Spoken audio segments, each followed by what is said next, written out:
This week on Channel 8 News, we'll be looking at the liberation of the city of Kherson, stats from the Bearcat volleyball and football games, Northwest First Generation celebration, and more. Your Channel 8 News starts right now.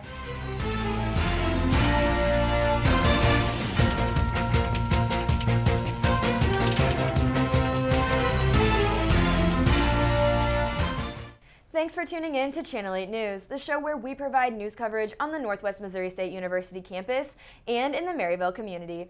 I'm Katie Byrd. And I'm Alexis Kuhnert. Before we get into this week's stories, be sure to like, subscribe, and hit that notifications button for all the latest news and updates. After a long and brutal counteroffensive, Ukraine says that it has liberated more than 60 settlements in the Kherson region. Its biggest victory has been in the city of Kherson itself, where Ukrainian forces pushed out Russian troops earlier this week. Residents there have been celebrating their long-awaited freedom. Many took to the streets waving flags and cheering for the soldiers as they try to restore order in the city. CNN's Nic Robertson reports. This is what liberation looks like. And this is what it feels like. For the people of Kherson, euphoria. 8 dark months of oppressive Russian occupation over. Their troops greeted as conquering heroes. Residents cut off from the world. No internet, no electricity, no water, and no TV. Gathering in the city's central square, coming over to hear our broadcast and tell us what the past 8 months have been like. I'm joined here by Yulia and Olga, and we're going to have a quick conversation about how it's been. Tell us about the last 8 months, Yulia, under occupation. It was a really hard time for everyone. Every Ukrainian family waited for our soldiers, for our army. So how does it feel now today to see them? It's amazing, wonderful. Thank you very much for supporting us. We feel every day your support. Thank you so much. Can I hug you? Sure. Thank you very much. Olga, can we talk? Yes, sure. Can you tell us about your experiences over the last 8 months? We were waiting so long, but we were sure that this day will come and we will celebrate together with our people here and everywhere in the world. Thanks for all world that supported us, that helped us, and this day we are so happy to be here. We are so happy with our people to celebrate this day. This is something amazing, but it was hard, but we always knew that this day will come. Do you feel the city is safe now? Yes, city is safe for us. And tell us how it was, because again, we haven't had good information here. What was the situation like living with Russian soldiers in control? What people you can see here now, I think many of them were hiding. They're hiding the Ukrainian flag somewhere in the corner. We were terrified by Russian army. We were terrified by soldiers that can come any moment in our house, in our home, just open the door like they're living here, and steal, kidnap, torture. And this was very, very, very terrible. I have goosebumps now when I'm talking. But we did that. We wait and we celebrate it now. This is what liberation looks like. This is what liberation feels like. The people of this city tried to resist the Russians. The Russians suppressed them. This is what Ukrainians are like when that suppression comes off.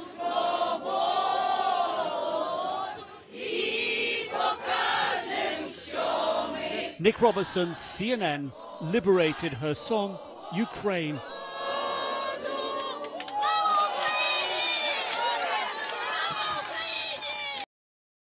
Again, that was Nic Robertson with CNN. And in other news, Americans are being advised to get a COVID-19 booster shot before Thanksgiving. Health officials say they are concerned about a potential surge of respiratory illnesses during the end-of-the-year holiday season and stress that the best way to be protected is to be up to date with vaccinations. Despite the push from the White House and others, most Americans haven't rolled up their sleeves recently. The Centers for Disease Control and Prevention says less than 10% of the country has gotten the latest dose.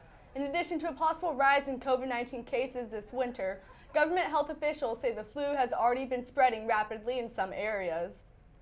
And in other news, Twitter's new paid blue checkmark system, touted by owner Elon Musk, was suspended Friday with little warning. It comes just 2 days after its official launch, sparked a wave of accounts impersonating high-profile figures and organizations. It's not immediately clear when Twitter might restore it. The blue checkmarks used to mean someone's identity had been verified under a free system. Under the new system, before being suspended, it came with the updated monthly paid Twitter Blue subscription service and no longer verified an identity. They just served as a paid subscriber badge. Meanwhile, a separate newly introduced gray official badge returned in inconsistent fashion late Thursday. The gray badges initially launched Wednesday as a way to help users differentiate legitimate celebrity and branded accounts from those that had merely paid for the blue checkmark. Hours later, Musk abruptly tweeted that he had killed the feature. A Twitter spokeswoman clarified last Wednesday that it's still alive. They are just focusing on government and business accounts to start with. And Musk meant that they are not giving the label to individuals right now. When we return, we'll be kicking it over to Bearcat Update with Skyler Stamps. Don't go away. Counselor from Lafayette and St. Joe. We also want to hear from you guys, so leave a... I'm your host, Barrett Bevins. It's not. So these are his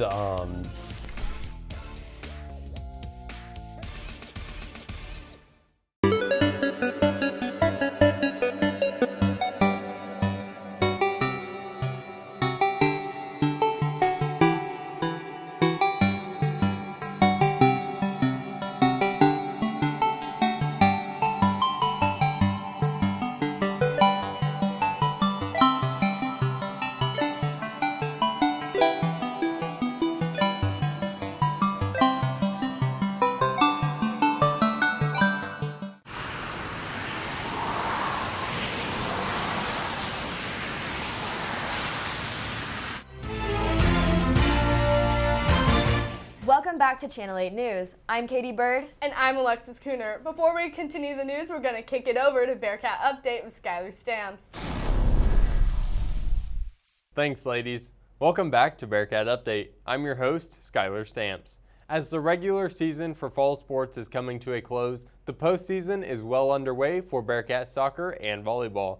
The soccer team faced third-seeded Minnesota State on the icy tundra in Minnesota. They would lose 1-2 and end their historic season.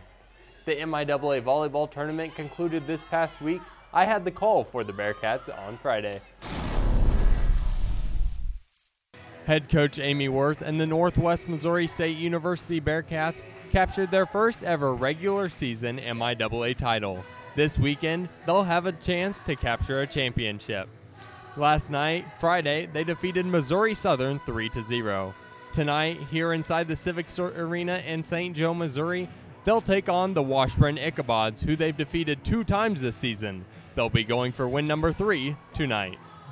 We had a fun one inside the Civic Arena. The Bearcats and Ichabods went point for point throughout the entire game. Here's the match highlights with a championship berth on the line.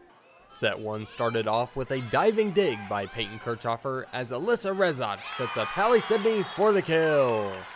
Abby Brunson's kill would deflect off the Washburn blocker's hand for the Bearcat point.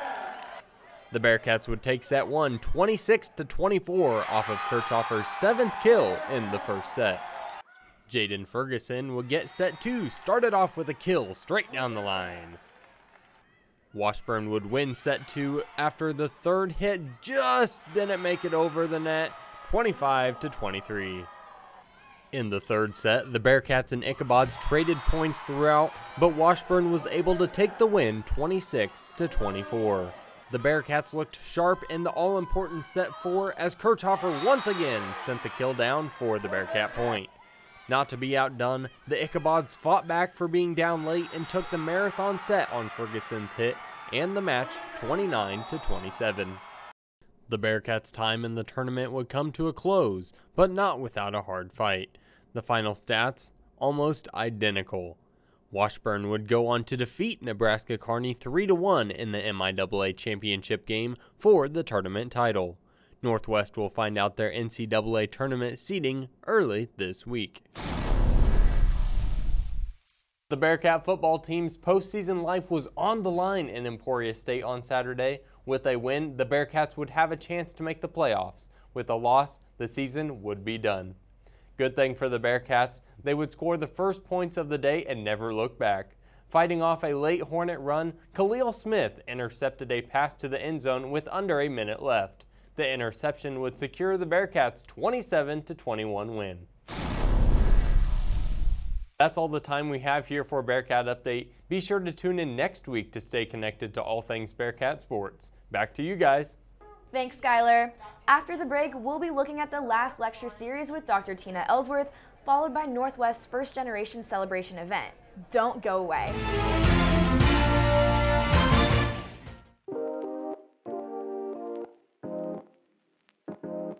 KNWT for Hire is all about sharing a story, a message, and connecting the community. We cover a multitude of events, both within the university and Maryville. We roll in, we set up, and we capture. We're here to offer an experience, not only for those present, but for all.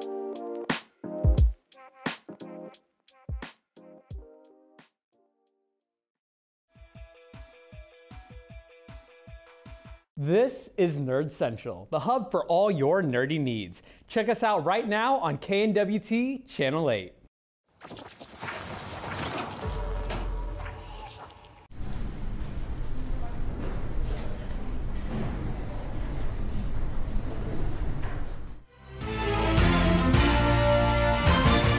Welcome back to Channel 8 News. I'm Katie Byrd. And I'm Alexis Kuhnert. If you had the opportunity to present one last time in a lecture as a professor, what would you say? Let's take a look at how one organization here on campus has given professors a platform to pass on the knowledge to students that they don't get to pass on in the classroom.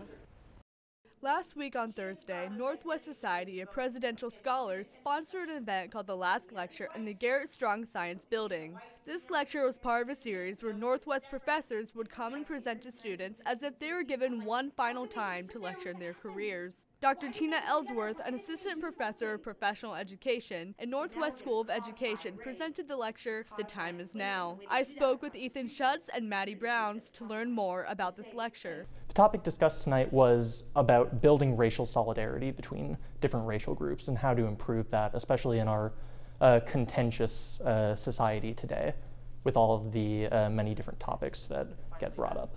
I think that especially building upon Northwest's current goals of building diversity and inclusion in their society, I think that having the students really resonate with that and figure out what their next steps are for how to improve their own racial solidarity with other people and joining up with that in order to better help everyone in Northwest form a more cohesive community.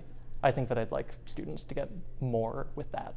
The Society of Presidential Scholars is an organization that is directly paid for by Northwest. Members of SPS get a special scholarship and select a small number of students based off certain criteria. These students get extra funding and are automatically part of this organization. They host 2 events every year, the Last Lecture Series and the Celebration of Quality, as a sort of payback for getting the scholarship, Schutz said. I think my biggest takeaway was needing to use my whiteness as a weapon against racism rather than wallowing in oh, I need to do this, I need to do that, but actually taking action. There's one she talked about called Why Do All the Black Kids Sit at the Same Table in the Cafeteria?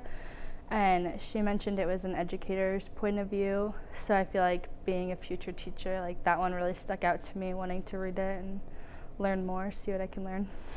For Stories That Matter to You, this has been Alexis Kuhnert with Channel 8 News. Regrets. Do you have a few? Many people do, at least as it concerns what they chose as their major in college.